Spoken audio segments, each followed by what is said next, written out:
তো দুই ছাত্র গেছে সঙ্গীত শিখতে, মিউজিক টিচারের কাছে গেছে, সঙ্গীত শিক্ষকের কাছে।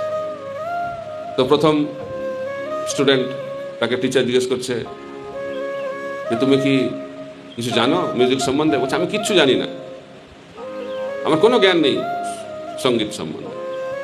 তখন টিচার বলেছে তোমার 6 মাস লাগবে।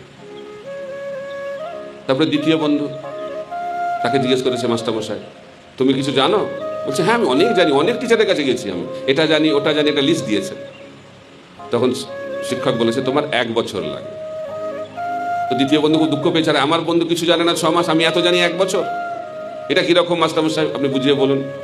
বলছে দেখো তুমি এত জানো তো, এত ভুলভাল জানো, সেটাকে ভোলাতে 6 মাস, তারপরে যখন মাথাটা ক্লিয়ার হবে তখন আর 6 মাস। তাই যারা জানে তাদের পক্ষে জানা খুব কঠিন।